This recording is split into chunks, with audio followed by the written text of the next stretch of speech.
My father-in-law sneered and called my homemade gifts cheap trash. My husband, that's enough, Dad. But when father-in-law kept talking, everyone realized the dark secret he'd hidden for years. I could see my mother-in-law's hands trembling under the table. I, 28 female, have been married to my husband Caleb, 30 male, for 5 years. We have a young son, Lucas, who's just turned 2. Recently, Caleb and I went to his family's house for Christmas dinner. I spent a lot of time making thoughtful homemade gifts for his parents. My father-in-law, Edward 60s, has always been a bit of a jerk, but I've always brushed it off. This time, things escalated in a way I wasn't prepared for. He mocked my gifts, calling them cheap trash, which wasn't new for him, but this time Caleb snapped at him. Things only got worse when my mother-in-law, Margaret 58, suddenly broke her silence and revealed a long-kept secret about Edward that changed everything. It was like an explosive went off. I've never seen a family so shaken, and it all started over something as simple as homemade gifts. Here's how it all went down. It was the first Christmas dinner we'd had with Caleb's parents in over a year, and I had spent weeks carefully preparing the gifts. Nothing extravagant, just homemade items I thought would mean something to them. Caleb's mom, Margaret, had always seemed sweet, a bit quiet, but a lovely woman. His dad, Edward, on the other hand, was always the kind of person who made you feel like you weren't good enough. No matter how hard I tried, it was never enough for him. Still, I went into the dinner hopeful, thinking maybe this time things would go differently. We arrived at their house early, the large, well-kept home still as pristine as ever. The decorations were classic, everything about the house screamed perfection. It wasn't the kind of place I felt entirely comfortable in. The expectations were high, and I could feel Edward's judging eyes on me from the moment I walked in. "Welcome, welcome," Edward said, his voice smooth but somehow cold. He always had a way of making you feel like an outsider, even though you were family. Caleb gave him a small, tight smile as we entered, holding Lucas in his arms. Margaret was already in the kitchen, her hands moving rapidly as she prepared the last bits of food. "Oh, I'm so glad you guys could make it," she said, smiling warmly as always. There was a sadness in her eyes that I'd noticed more lately, but I couldn't put my finger on it. We made small talk while I set the gifts down on the table, arranging them carefully: a knitted scarf for Edward, a framed family photo for both of them, personalized aprons for me and Margaret, and a hand-carved wooden toy for Lucas. Nothing fancy, just heartfelt. I handed Edward his scarf first, trying to hide my nerves. I knew he wasn't the easiest person to please, but I hoped he'd at least appreciate the effort. He took it from my hands, his expression unreadable. "What's this?" he asked, his voice dripping with condescension. "A scarf," I replied, forcing a smile. "I made it myself." He held it up, inspecting it as if it were something distasteful. "A scarf? Seriously?" He shook his head, a sneer creeping onto his face. "You really think I want this? Cheap trash?" The words hit me harder than I expected. I could feel my face flush with embarrassment. Caleb, who had been quietly watching from the corner, stood up. "Dad, that's enough," he said, his voice firm. "She put a lot of effort into these." "You can't just," Edward interrupted him, throwing the scarf down onto the table. "Effort? Don't you get it? This isn't the way to show respect. I didn't raise you to accept this kind of mediocrity. I've given you everything you've ever had, Caleb, and this is what I get? Homemade crap?" I was stunned into silence. My heart raced, and I looked over at Caleb, who was standing there, his face reddening with anger. He had always struggled with his father's harshness, but this time, something in his eyes told me he'd had enough. "Dad, I'm serious," Caleb said, his voice strained. I said, "That's enough. Don't talk to her like that." Edward stood up, his chair scraping loudly against the floor. His face turned a shade of crimson, and his fists clenched at his sides.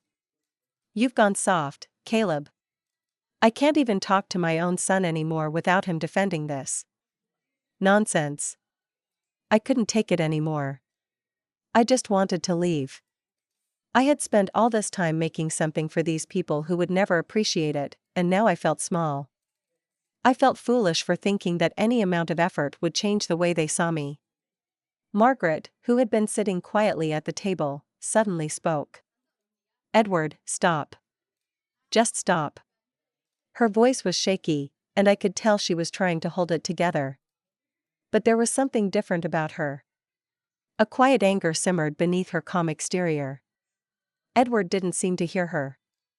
He was too busy ranting about how we were all disrespectful and how he didn't deserve to be treated this way after all the things he had done for us.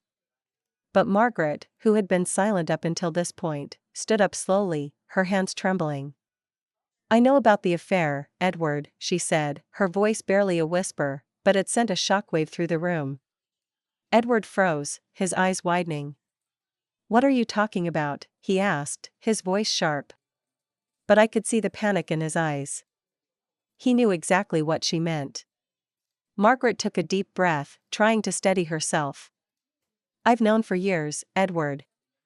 About the affair. About the woman you were seeing behind my back. I stayed quiet for the sake of the family, but I can't do it anymore. I won't pretend everything is fine when it's not." The words hung in the air like a thunderclap.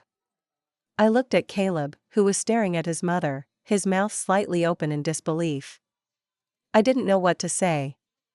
I couldn't process the gravity of what had just been revealed. Margaret, the quiet, gentle woman who had always supported her husband, had known all along. And yet, she had stayed silent for all these years. Edward, his face drained of color, stammered. "Margaret, you don't know what you're talking about. That was years ago. It's over now. I told you it was over." But Margaret shook her head, her voice growing stronger. "You don't get to decide when it's over, Edward. You don't get to pretend nothing happened. You've destroyed this family with your lies, and I've been living in your shadow for far too long." The room was dead silent. I could feel the weight of her words pressing down on me, and I could see Caleb, his hands clenched into fists, trying to come to terms with everything that had just been revealed. Edward, who had once seemed so untouchable, was now completely broken. "I didn't want this to come out," he muttered, his voice barely audible. "I didn't want anyone to know. You think I wanted to hurt you all? I did what I had to do to survive." Margaret, her face pale but resolute, stepped forward. "No, Edward. You did what you wanted to do. And we all suffered for it." The tension in the room was unbearable. I looked at Caleb, his face contorted in a mixture of confusion, anger, and heartbreak. His mother had just shattered the image of the perfect family he had clung to for years, and now, there was nothing left to hold on to. I could feel the tremors in my hands, the sting of Edward's earlier words still fresh in my mind. But now, with the secret out in the open, everything felt different. Margaret was no longer the quiet woman sitting in the background. She was standing up for herself, speaking her truth. "I'm done," Margaret said quietly, her voice firm despite the tremor in her hands. "I've spent my life trying to please you, Edward. But not anymore." Edward stood there, speechless. He looked like a man who had lost everything, and I couldn't help but feel a small, reluctant sense of justice. It wasn't the way I had hoped this family would change, but at least now, the truth was out. The rest of the evening was a blur. Caleb didn't speak much after that. We said our goodbyes quickly, and as we left, I could see that things would never be the same again. As Caleb and I drove home, the silence in the car felt suffocating. Lucas had fallen asleep in the back seat, unaware of the storm that had just erupted in his grandparents' house. I kept glancing at Caleb, who had his hands tightly gripping the steering wheel. His jaw was clenched, his thoughts clearly far away, and I wasn't sure what to say to him. I knew this had been a breaking point for him. He had always been caught between his loyalty to his father and his desire to protect me from Edward's cruelty. But tonight, everything had changed. For the first time, Caleb had seen his father for who he truly was, not the larger-than-life figure he had always tried to be, but a man who had been hiding behind a facade of power and control. A man who had betrayed his wife, his family, and even Caleb himself. "Are you okay?" I asked softly, breaking the silence. Caleb didn't respond right away. His eyes were fixed on the road, his focus intense as he tried to navigate through the heavy traffic. But I could see the tension in his face, the weight of the night's events pressing down on him. "I don't know," he finally said, his voice low. "I don't know what to think anymore. All these years, I thought he was the kind of man who just had a bad way of showing it. But now? Now, I don't even recognize him. I didn't know how to comfort him. I had never had the relationship he had with his father, so I couldn't fully understand what he was going through. But I knew he was hurt. I knew that the man who had once been a hero to him now stood as nothing more than a hollow shell of a person. "I don't know what to say, Caleb," I said quietly, my voice gentle, "but you're not alone in this. You don't have to carry this burden by yourself. You've got me, and Lucas. And if you need time or space or anything, I'm here for you." He glanced over at me for a brief moment, his expression softening. "Thanks. I don't know what to do with all this. I never wanted to see him like this. But now that it's out in the open, I can't ignore it anymore." We didn't talk much for the rest of the drive. The weight of everything that had been revealed hung between us, making the journey home feel like a long, quiet stretch of road. When we finally arrived at our apartment, I could see Caleb's shoulders relax a little, the tension easing just slightly. We quietly moved inside, careful not to wake Lucas. Caleb dropped his jacket onto the couch, the exhaustion from the night settling in. "I need to call my mom," he said, pulling out his phone. "She's probably feeling like a mess right now. I can't believe I didn't know about any of this." "I know," I said. "But you can't blame yourself for that. She kept it all locked up for years. You never had a reason to suspect anything." He nodded but didn't say anything for a moment. Then, with a deep breath, he pressed his mother's number into the phone. I could hear the phone ringing as I sat on the couch, glancing over at Lucas, who was peacefully asleep, unaware of the turmoil swirling around him. Margaret answered on the second ring, her voice tentative. "Caleb?" "Hey, Mom. It's me," Caleb said, his voice cracking just slightly. "How are you doing?" I'm okay. I'm just still processing everything, to be honest." Margaret's voice was shaky, and I could hear her trying to hold it together. I didn't expect to say any of that tonight, but I couldn't keep quiet anymore. "I know, Mom. You did the right thing. I don't know. I'm so angry. Angry at him, angry at myself for not seeing it sooner." Caleb's voice wavered as he spoke. "I feel like I've been living a lie all these years." "You have every right to feel that way," Margaret replied softly. "But you've always been a good son, Caleb. You've never been the problem. Edward's the one who's done this. Not you." "I know," Caleb said, his voice strained. "But I still can't believe it. I just I need time, I think. I need time to process this. But I'm here for you, Mom. Whatever you need." There was a long pause on the other end of the line. I could hear Margaret's quiet sobs as she tried to speak, her voice thick with emotion. "I just want this to be over. I want to be free of him." Caleb's face softened, his eyes filled with sadness. "I know. I'm so sorry, Mom. I wish I could have done more to help you. I don't know how you've dealt with this for so long. You were just a kid, Caleb. You couldn't have known," Margaret whispered. "I've been living with this for years. But I stayed. For you. For this family. I thought I could fix him. But I can't anymore. I'm done pretending." Caleb nodded, even though she couldn't see him. "We'll figure this out together. You don't have to face this alone.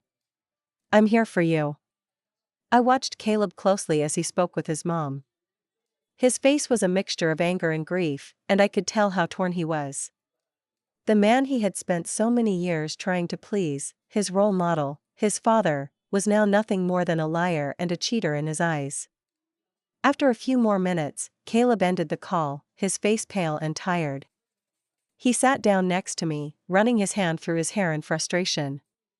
I don't know what to do next. I don't want to lose my mom, but I don't think I can forgive him. Not after all this. I nodded, understanding the gravity of his words. You don't have to forgive him, Caleb. You don't have to do anything you're not ready for. Right now, it's about you and your mom. Whatever happens with your dad, we'll figure it out. You don't need to rush into anything. Caleb leaned back against the couch, his eyes closing as if to block out the thoughts racing through his mind. I never thought this would be my life. I thought I was doing the right thing, keeping the peace. But now I feel like everything's falling apart. It's okay to feel that way, I reassured him, placing a hand on his. You're allowed to be upset. This is a lot to handle. But remember, we're in this together. We'll get through it. One step at a time. He nodded, but I could see the uncertainty still clouding his thoughts. It was going to take time for him to process everything he thought he knew about his family, about his father. The hurt was raw, and the betrayal would take longer to heal than either of us could have expected. And through it all, I had to remind myself that this wasn't just about me and my place in the family anymore. It was about Caleb, about him reconciling with his past, with the man who had shaped him, for better or worse. It was about him figuring out who he wanted to be in the wake of all this pain and deception. And most importantly, it was about supporting him, no matter what came next. The days after that Christmas dinner were filled with an unsettling silence. Caleb and I didn't see Edward again, and the conversations with his mom were few and far between. She needed time to process everything, and Caleb was giving her space, but I could tell the whole situation was weighing heavily on him. The anger, the betrayal, and the uncertainty of what to do next made him distant at times, and I couldn't help but feel for him. It was a hard thing to see your entire understanding of your family unravel in front of you. But something started to change over the next few weeks. Caleb became more determined to help his mother find the strength she needed. He started making more regular phone calls to Margaret, making sure she was okay, checking in with her. I could see his anger slowly shifting from grief to a kind of quiet resolve. He wasn't going to let his father's actions destroy the rest of his family. And then, about a month after that devastating Christmas dinner, something unexpected happened. I was sitting in the living room one morning, drinking my coffee, when Caleb came into the room, his face a mix of frustration and determination. Caleb? What's going on? I asked, setting my cup down. He exhaled deeply, walking over to sit beside me. I spoke to my mom again. She wants to move out. She's had enough. But I think I can help her. I think I can finally get her out from under his thumb. I frowned, not entirely sure where he was going with this. What do you mean, get her out? Caleb leaned forward, his eyes focused. My dad's been controlling her for years, manipulating her into staying with him. I don't think she ever truly believed she had a choice. But now that she's finally ready to leave, I can help her. I know she wants a life without him. I had a feeling where this was going. You're not going to let him just walk away from this, are you? No, Caleb said firmly. I'm done with letting him get away with everything. He's hurt her for far too long, and I'm not going to stand by and let him treat her like that anymore. It wasn't a revenge in the traditional sense, not death or cruelty. But it was a reckoning. It was Caleb standing up for his mom, standing up for their family. And in his mind, it was long overdue. The next few weeks saw Caleb and Margaret working together to get the ball rolling. Caleb helped her organize everything, even looking into finding a new place for her to live. Margaret had hesitated at first, unsure if she could go through with it, but with Caleb by her side, she started making plans to leave Edward. It was a slow process, filled with difficult conversations, and Margaret still felt guilty for leaving him after all these years. But Caleb kept reassuring her that she had every right to move on, to live her life for herself. But Caleb wasn't done. He wanted to make sure Edward knew that his actions wouldn't go unpunished. One afternoon, Caleb and I were sitting in the living room when he got a call from his mother. I could see the moment his face shifted, his jaw tightening. He stood up, pacing around the room as he listened intently. "No. Mom, don't. Don't let him talk you into that," Caleb was saying, his voice rising in frustration. "He's manipulating you again. You're not going back there, not after everything he's done." I could hear Margaret's voice faintly on the other end of the line, but I couldn't make out her words. Caleb's anger was palpable as he walked toward the window. After a few more minutes, he ended the call, his eyes hard. "He's trying to guilt her into staying. After everything, he's still trying to control her," Caleb said, his fists clenched. I could feel my own anger bubbling up. The man had caused so much pain already, and now, even in the face of everything that had come to light, he was still trying to manipulate her. "Caleb, what are you going to do?" I asked cautiously. "I've got a plan," he said, his voice low but determined. The plan was simple but effective. Caleb knew that his father's business was a large part of what kept him feeling untouchable. Edward was the proud owner of a successful consulting firm that catered to several large corporations in the area. His reputation was built on his supposed professionalism, his ability to handle high-profile clients. But Caleb also knew that his father wasn't exactly ethical in his business dealings. Over the years, Caleb had picked up on the small signs: overcharging clients, cutting corners, avoiding taxes. He wasn't a criminal, but he wasn't exactly playing by the rules either. Caleb's plan was to expose some of those questionable practices to the right people. He didn't want to ruin his father completely, but he wanted to make sure that Edward couldn't continue to operate with impunity. Caleb had spent the past few weeks quietly gathering evidence, collecting documentation, and making discreet phone calls to some of Edward's business partners. It wasn't an attack on his father, it was a way to level the playing field, to ensure that Edward couldn't continue to manipulate and control those around him without facing consequences. I watched as Caleb worked late into the night, carefully putting everything together. He didn't take pleasure in what he was doing, it was never about revenge for him. It was about showing his father that there was a price to be paid for the years of torment and control.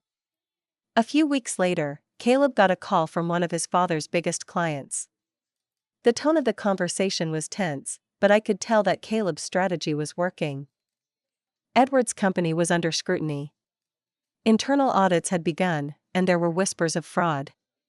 Caleb hadn't directly caused the downfall of his father's reputation, but he had made sure that the people who needed to know about his father's unethical practices were now in the know.